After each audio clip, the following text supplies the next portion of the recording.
ধুর, বাড়িতে আর ভালো লাগে না। ছেলে মেয়ে মানুষ করার জন্য কি আমাদের জন্ম হয়েছে? বাড়িতে থেকে ছেলে মেয়ে দেখাশুনো করব, এদিক ওদিক ঘুরবো, খাবো দাবো, ফিরবো, এতেই শান্তি। আর এখন বাড়িতে যাব না, এখানেই কিছুক্ষণ বসে শান্তি করি। আমার আবার ওইসব কাজ টাজ করতেও ভালো লাগে না। মৌ আছে কিসের জন্য? মৌ ইনকাম করে খাওয়াবে, আমি বাবা আরাম করি।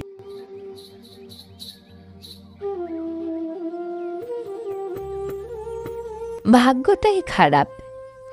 বিয়ের পরেও লোকের বাড়িতে কাজ করে স্বামীকে খাওয়াতে হয়, বাচ্চাকে খাওয়াতে হয়। কোথায় স্বামী আছে, সন্তান আছে, সুখী সংসার করব, স্বামী ইনকাম করে আনবে, আমি রাঁধবো, বাড়বো, খাবো। কিন্তু তা না, এই বয়সে এসেও লোকের বাড়িতে কাজ করে খেতে হয়। কবে যে আমার এই অশান্তি দূর হবে, আর আমার স্বামীটা যে কবে ভালো হবে। সারাদিন বাহিরে বাহিরে ঘুরে, কোনো কাজকর্ম করে না।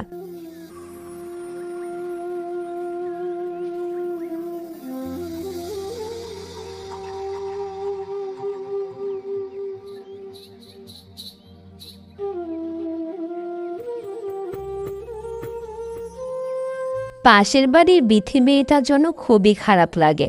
প্রত্যেকটা মেয়েরই স্বপ্ন থাকে বিয়ের পর স্বামীর সংসার সুখে করবে, কিন্তু মেয়েটার কপালে কি জুটল?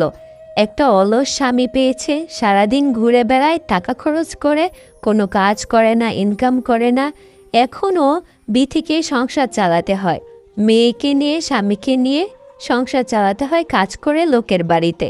সারাদিন পরিশ্রম করে, কিন্তু স্বামীর মন পায় না। স্বামী কোনো কাজ করে না, সারাদিন বাহিরে ঘুরে বেড়ায়। একটা মেয়ে আছে, মেয়ের কথাও ভাবে না। তাদের সংসারটি কিভাবে চলবে, কিভাবে যে দিন পার করবে, সেটাই মাঝে মধ্যে ভাবি।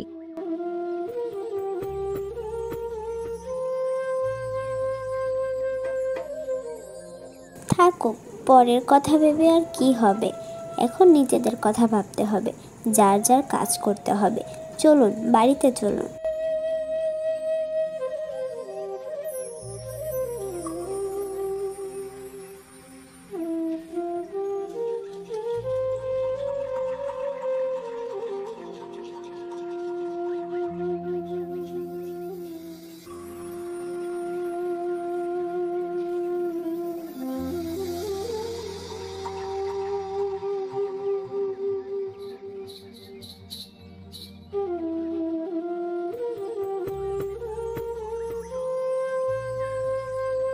মা, ও মা, আমার বাবা ইনকাম করে না, তাই না? তুমি ইনকাম করে অনেক কষ্ট করে আমাদের সংসার চালাও। তুমি আমাদের সংসারে অনেক কষ্টে আছো, তাই না মা? কেন রে মা, তুই হঠাৎ করে এই কথা বলছিস কেন? কেউ কি তোকে কিছু বলেছে? কারো কথায় কি তুই কষ্ট পেয়েছিস? আমি তো কখনো তোকে কিছু বলিনি আমার সম্পর্কে, তোর বাবার সম্পর্কে। তুই তো এখনো ছোট, এগুলো তো কিছুই বুঝিসনি। কে তোকে কি বলেছে আমাকে বল। আমাকে কেউ কিছু বলেনি মা। আমি খেলতে যাচ্ছিলাম, পরে শুনলাম পাশের বাড়ি কাকিমারা বাবাকে নিয়ে বাজে কথা বলছে। তোমাকে নিয়েও তারা উপহাস করছিল। তুমি নাকি আমাদের সংসারে অনেক কষ্টে আছো। বাবা নাকি তোমাকে অনেক কষ্টে দেখে। বাবা নাকি কোনো কাজ করে না, তুমি কষ্ট করে সংসার চালাও, এগুলোই বলছিল। ওইগুলো বাদ দে মা, তুই মন খারাপ করিস না। মানুষের কাজ হলো সমালোচনা করা। অন্যের সুখ তারা দেখতে পারে না, তাদের সংসারে অশান্তি সৃষ্টি করার চেষ্টা করে। তুই ওগুলো কান দিস না। তুই মন দিয়ে পড়ালেখা কর, থাক, খা, ঘোর, ফির। আমি আর তোর বাবা খুব সুখে আছি। তোর বাবা কাজ করে না, তাতে কি হয়েছে? আমি তো সংসার চালাতে পারি। তুই কোনো চিন্তা করিস না। আচ্ছা মা, তুই বরং বাড়িতে যা, আমি হাতের কাজটা শেষ করে এক্ষুনি বাড়িতে আসছি।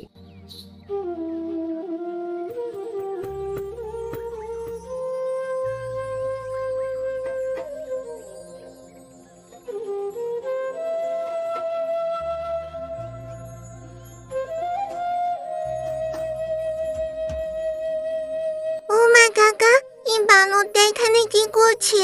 তুমি বানর নিয়ে ঘুরছো কেন? এবার মানুষের ক্ষতি করে দিবে না তো?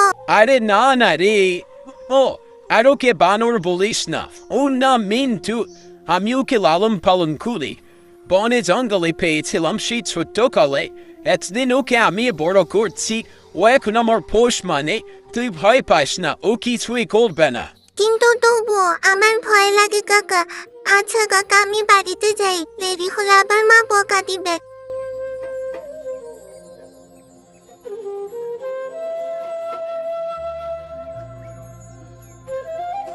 আমার কপালটাই খারাপ। কি একটা অলস স্বামী কপালে জুটল, না কোনো কাজবাজ করে, না সংসারের কোনো দায়িত্ব নেয়। আমার কাজ করে সংসার চালাতে হয়। মেয়েটা বড় হচ্ছে, ও সব কিছু বুঝতে শিখে যাচ্ছে।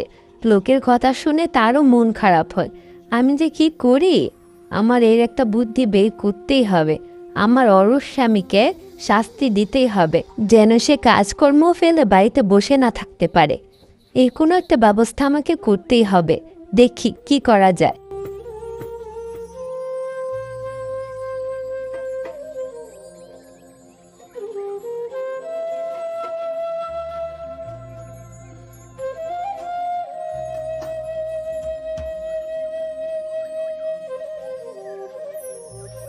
রহিম, রহিম, বাড়িতে আছো?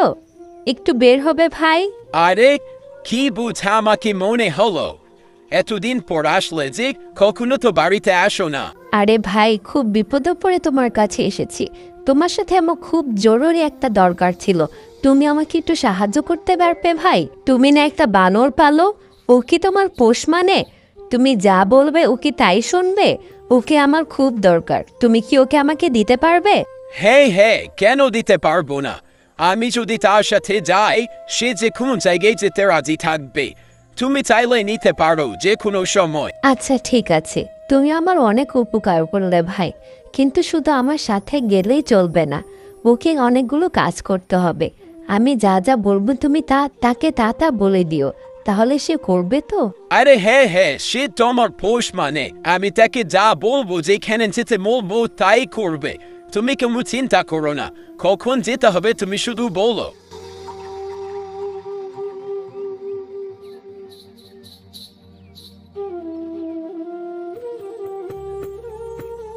তোমাকে যত দেখি ততই অবাক হই।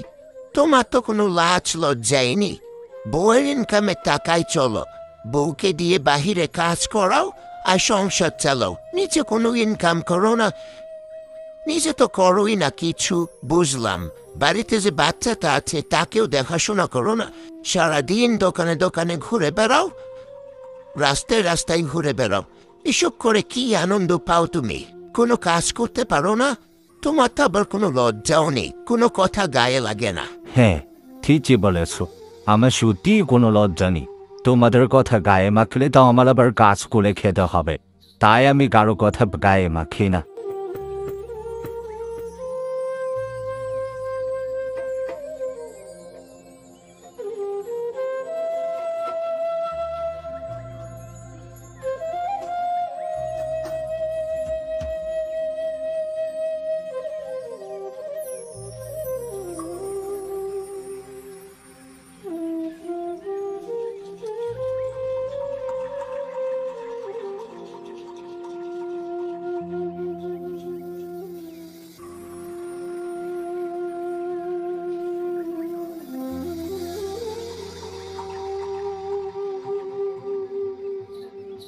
ওরে বাবা গো, কে কোথায় আছো গো? আমাকে বাঁচাও গো!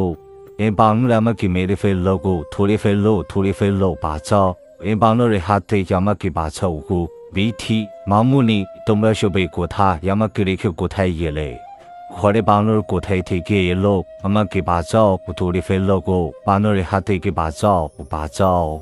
আমরা কোথাও যাইনি, আমরা সবাই বাহিরেই আছি। তোমাকে বানর দৌড়াচ্ছে, তাই না? যদি বানরের হাত থেকে বাঁচতে চাও, আমরা তাহলে বাঁচাতে পারি। আমাকে বাঁচাও বিথি, দয়া করে বাঁচাও। তুমি যা বলবে আমি তাই শুনবো। বাঁচাও, আমাকে ধরে ফেললো। এই তো এইবার পথে এসেছো। তুমি বলো, আজ থেকে তুমি অলসতা ছেড়ে দেবে? তুমি কাজকর্ম করবে, সংসার চালাবে, আমি ঘরে বাচ্চা কাচ্চা সামলাবো, রান্নাবাড়া করবো, তোমাকে খাওয়াবো, সাধারণ গিন্নির মতো থাকবো। আর তুমি বাহিরে কাজকর্ম করে ইনকাম করে ঘরে টাকা নিয়ে আসবে। তাহলেই তুমি এই বানর থেকে মুক্তি পাবে। হ্যাঁ, আমি রাজি আছি। আমার ভুল হয়ে গেছে। আমি আজ থেকে অলসতা ছেড়ে দেব। আমি কাজকর্ম করব, তোমাকে দিয়ে আর কাজ করাবো না।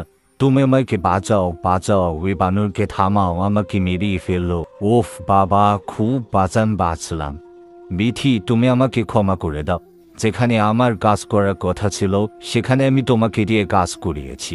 তুমি কষ্ট করে সংসার চালিয়েছো, তুমি সংসারে অনেক কষ্ট করেছো, আমি আরামায়েশ করেছি। আজ থেকে তোমার আর কোনো কষ্ট করতে হবে না। আমি ইনকাম করে তোমাদেরকে খাওয়াবো, আমি সংসার চালাবো। আমার ইনকাম যত কমই থাকুক, আমি সংসার চালাবো।